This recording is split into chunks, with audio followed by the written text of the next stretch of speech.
Hello, Taurus. Thank you very much for tuning in to this week's read. For the main part of the read, I'm using the Gilded Tarot by Ciro Marchetti. There's a website for Ciro that's on this box. It's llewellyn.com on this one. I know I've used another deck by Ciro. I want to say it was usgamesinc.com. So this is 2000, although this is 2004. So the US Games Inc. I believe is on a more current deck. So and I think it's from the last 5 years. This one's almost 20 years old, I just realized.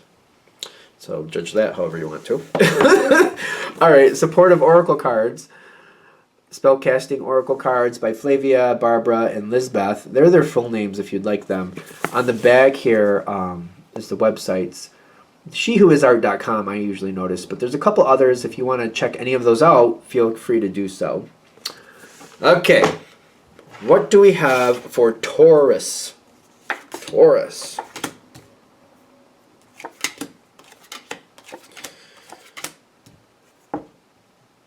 Okay. The situation I'm feeling is really good, but I'm wondering if you're going to agree with that. Because you got the Four of Pentacles. I feel like it's holding you back a little bit.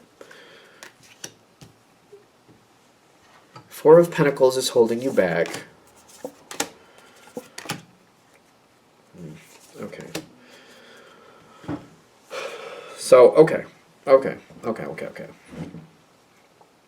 This is a long-standing situation. A situation you do not intend on giving up on. You got the Six of Cups here. My experience with Taurus, they don't give up. They might start moving in a different direction, and over time, they'll let go.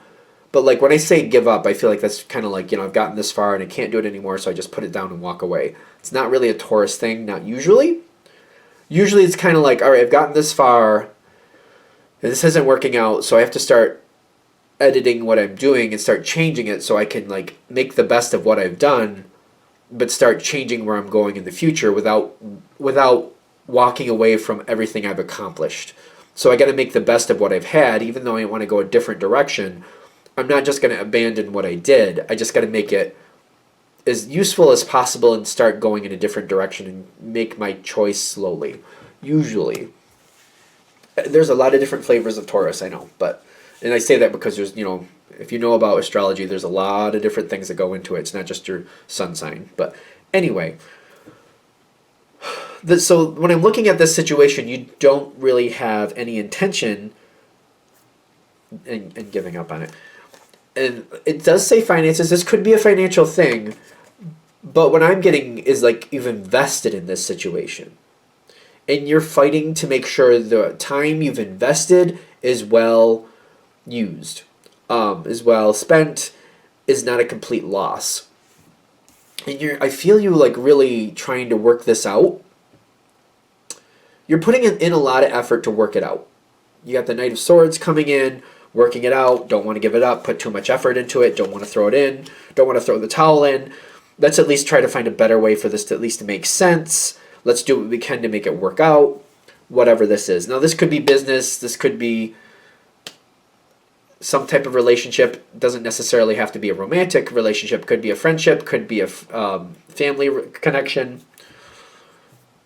But something, even with a family connection, and for some of you, I have a feeling this might literally be a family connection, that you're blood related to somebody, and you're trying to stay connected, but things might be changing very dramatically, because I feel like there is a very dramatic change coming in. The Tower card's coming in. You are not a fan. You are not a fan. Not that people are usually a fan of the Tower card. When I read with it, it depends on what's going on around it, to be fair. Maybe a shock, but sometimes it's a shock that works out much better than things were. Ironically, you're not going to like it when it happens, but it is going to go to your benefit. It just may be a while before it really feels that way. Because is it the Five of Cups? Yep. It is actually helpful you are not seeing it that way in any shape or color. Shape, size, color. You're not, nope, this is not, I don't like, nope, no. The temperature of the water is just kind of like too cold. It's just kind of like, no, I don't like that. Don't like it. Another piece you don't like about this is whoever this is, whatever the situation is, they seem to be giving up. How else do I put this?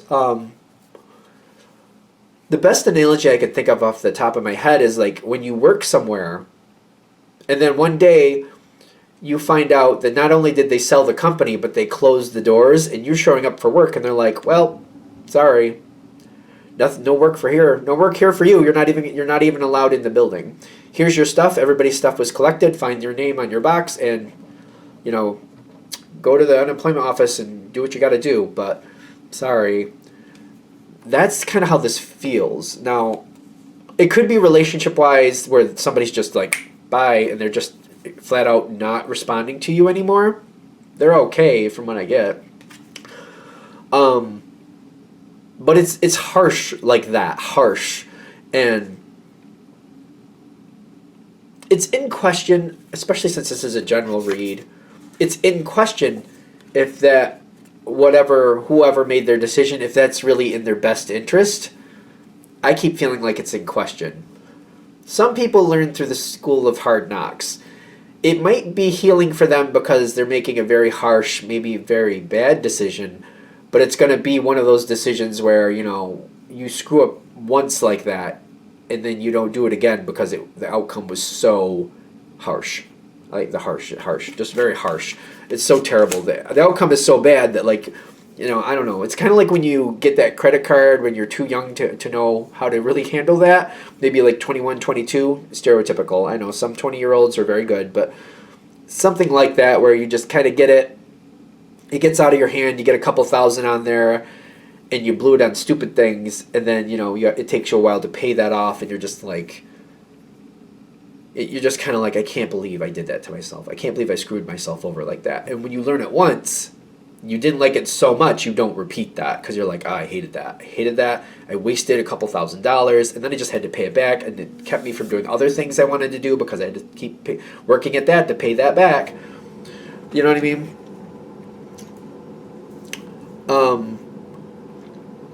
The outcome...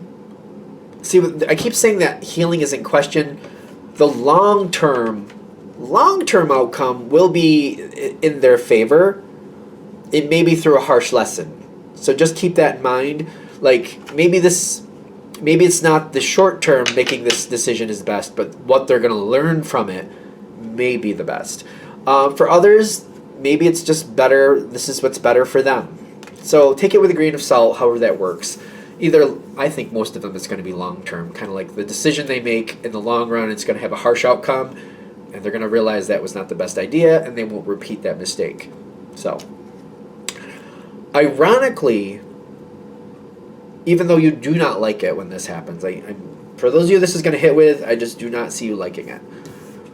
But judgment, it's not judgment, this is justice. This is going to be better for you. It's wiping the slate clean. Whatever you're losing, you're going to replace it with something else. It's going to happen within the year. Whatever this is. Within the year, you're going to replace it. I'm just going to go there with that. I know it's a general read, but we're going to go with it. When you do, you are going to secure things so well.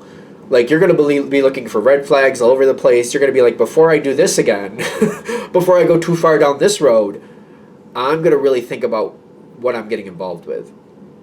Because, for example, say it was the job analogy, where you just kind of go in, you're walking to the door is locked, and then people are like, oh, no, you're not working here anymore. You're like, what do you mean? I got fired? No, they sold the company, and the doors are closed. There's nothing to do.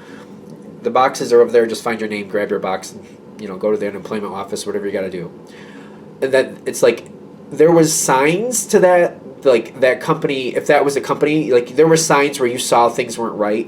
You knew things were shady or shifty. You knew that they had a weird way of treating people. Like you saw the red flags. Maybe you didn't believe it would get that bad, but you saw the red flags going forward, and you're like, I knew it. I knew when I saw those red flags that something bad sooner or later was going to happen, and here it is. You're just more sensitive to the red flags. I'd also say, with this harsh ending, so it doesn't hold you down, I'm a big fan of Paul McKenna. Every once in a while I mention him on this channel. How to Mend Your Broken Heart, I believe, is the updated version of the book. It is geared towards romantic relationships, but I use it for all different type of relationships. I've even used it for situations, for example, like a work situation. You can tailor those exercises to your needs. I highly recommend that book. It will help you put it in perspective in a way that it won't hold you down, but empower you. So if you want to check it out, knock yourself out. That's a weird way to say that, but there you go. Long term, things are going to be better. Things are going to be much better. You're going to make them more stable. Long term it is. You got to walk away from the heartbreak. It's really hard to walk away from the heartbreak of this situation, but the farther you get away from it, if you can help in a healthy way, that's why I mentioned that book, if you can healthily let it go, learn from it, but not let it hold you down, be empowered by it, things will be much more enjoyable. I feel very confident things will get better, but it's one thing for things to get better. It's another thing to enjoy it to its optimal potential. So it's like, let's not just have them get better. Let's also enjoy it as much as we can. You know what I mean? So the energy's kind of... How much time do I have? Oh, I'm good. Yeah. I feel like that's kind of like...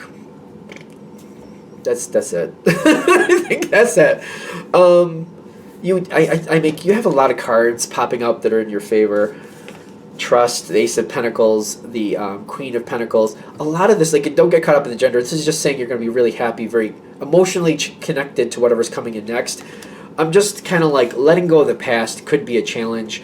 And I definitely respect that Taurus doesn't completely let go of the past, and they learn from it.